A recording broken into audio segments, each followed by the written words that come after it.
Well, I was wrong about Auburn's quarterback recruiting situation.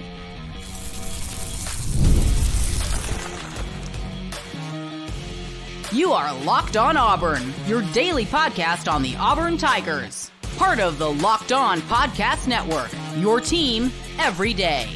Yes, welcome on into Locked On Auburn, your daily Auburn Tigers podcast. I'm your host, Zach Blackerby, and thank you so much for making Locked On Auburn your first listen every single day. It's Recruiting Thursday. We're joined by Locked On recruiting expert Brian Smith, also recruiting writer at auburndaily.com.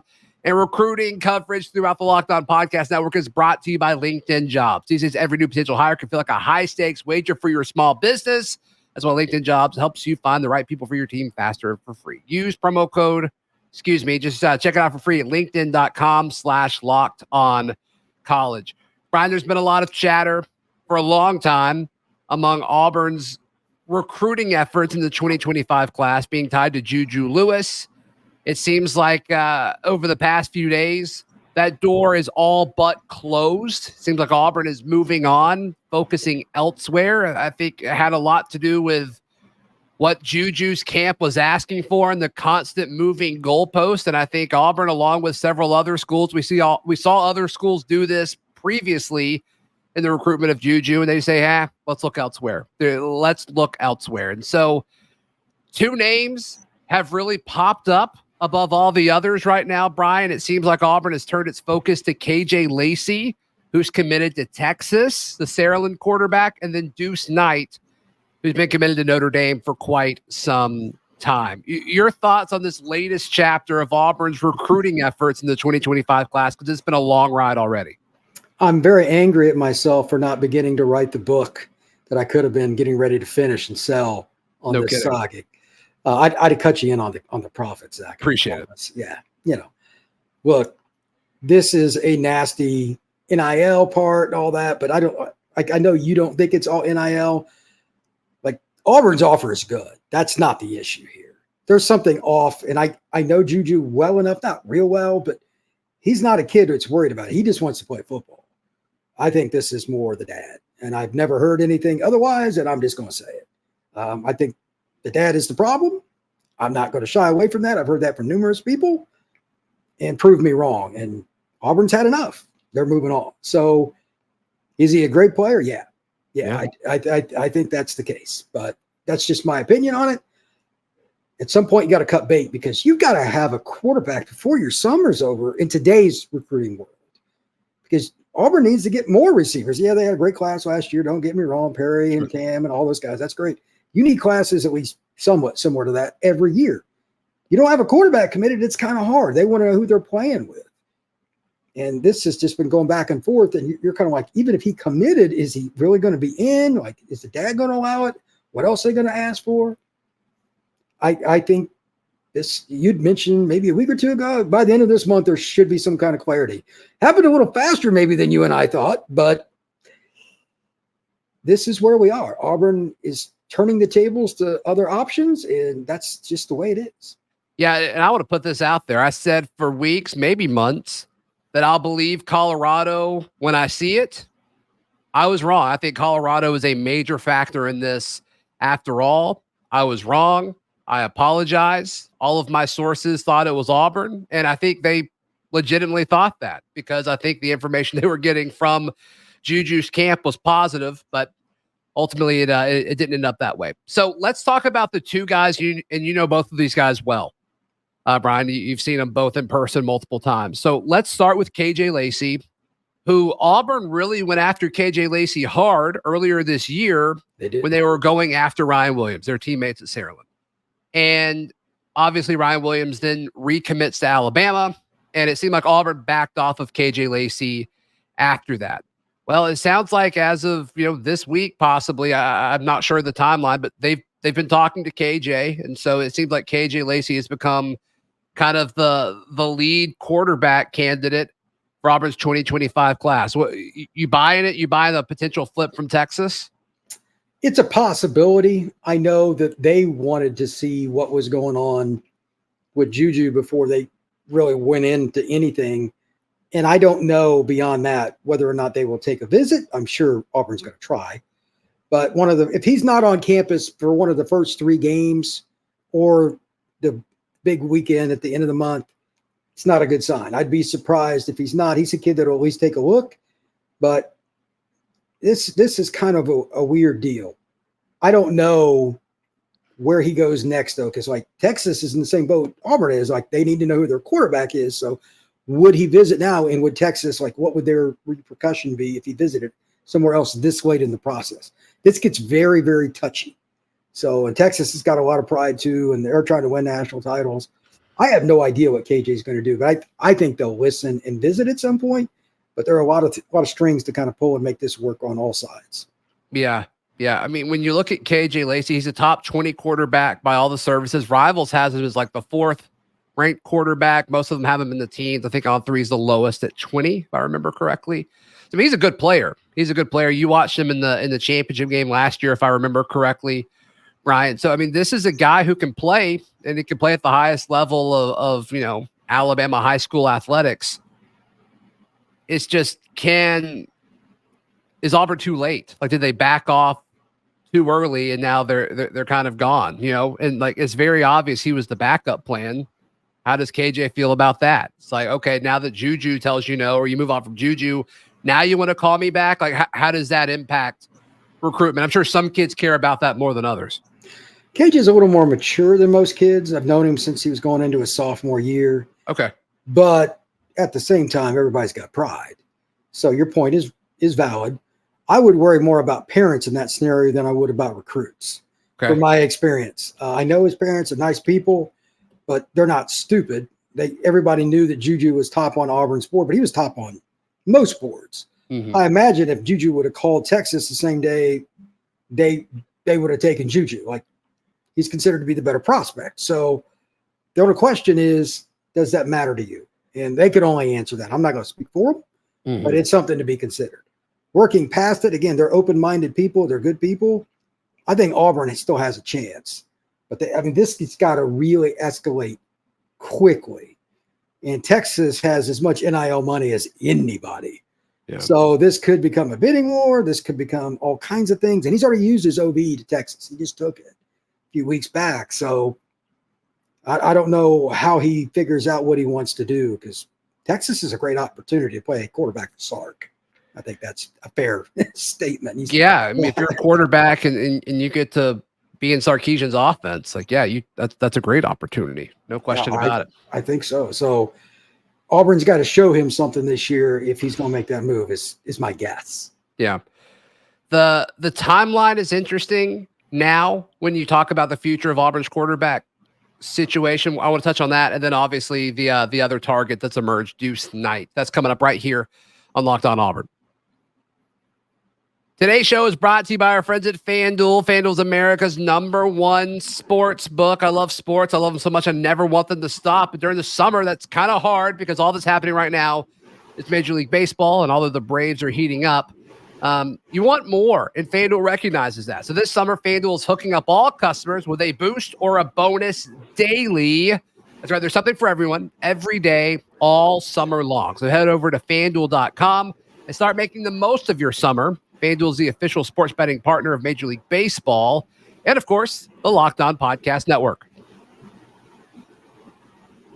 Brian, let's touch on the Deuce Knight part of this conversation. I was a little surprised when a few weeks ago I started hearing his name as a potential backup option if the Juju stuff goes south.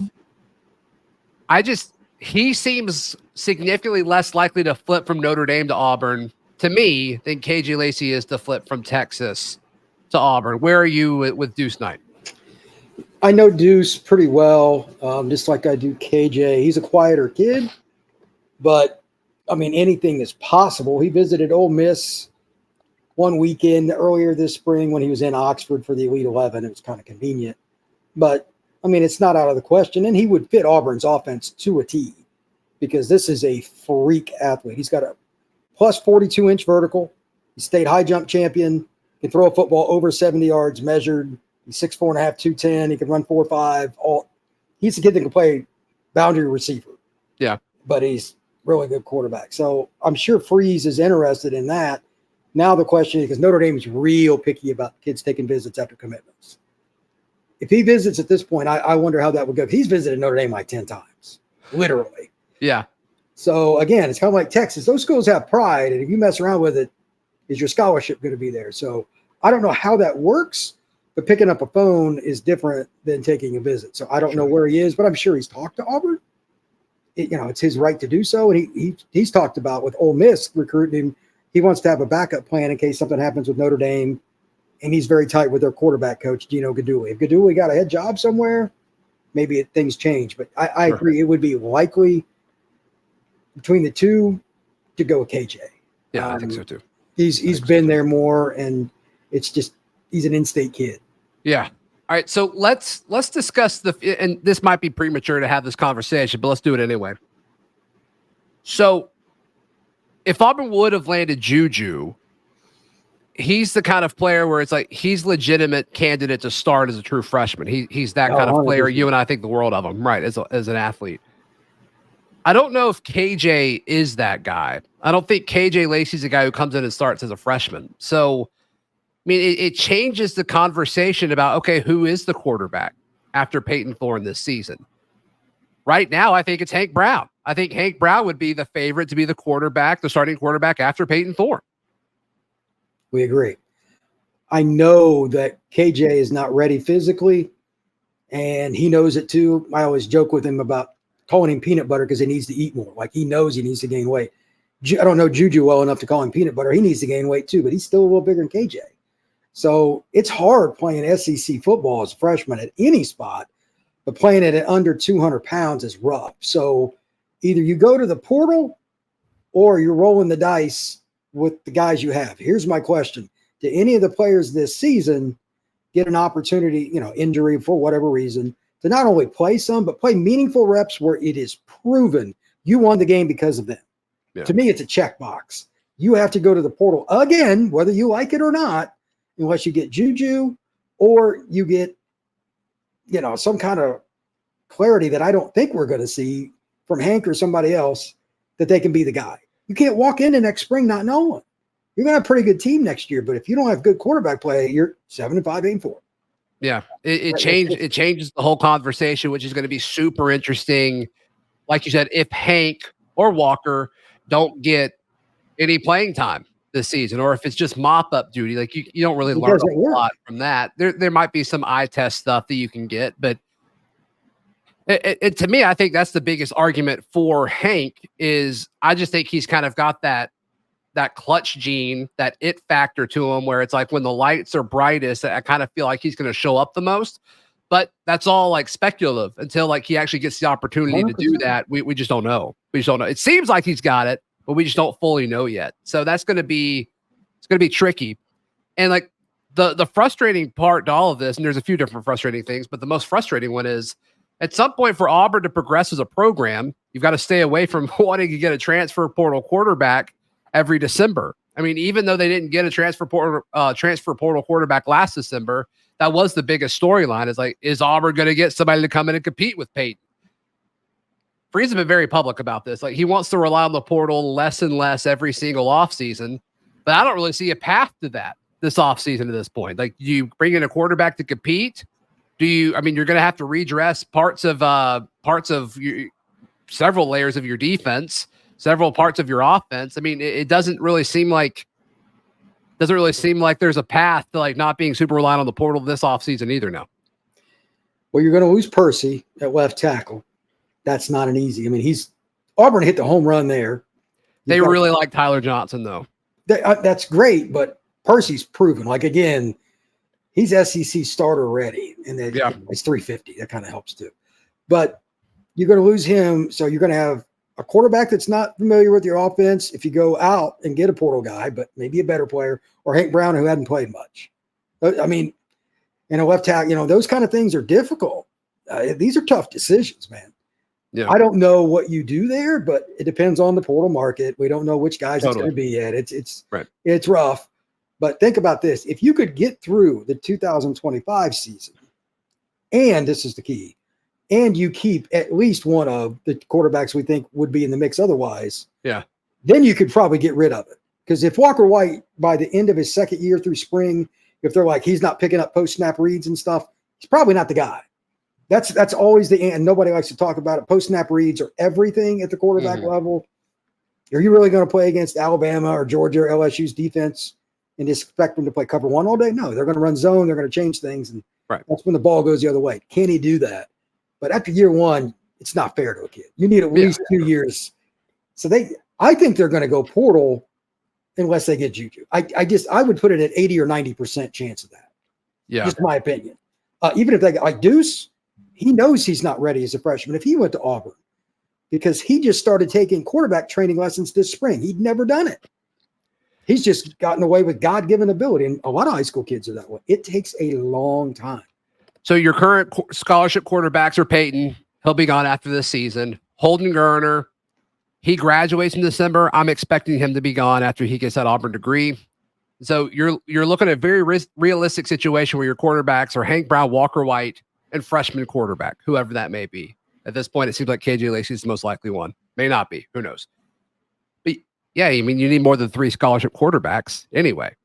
There are 2 things I look at here. Number one, obviously, it's the path we've talked about. You can flip one of the obvious guys from down south.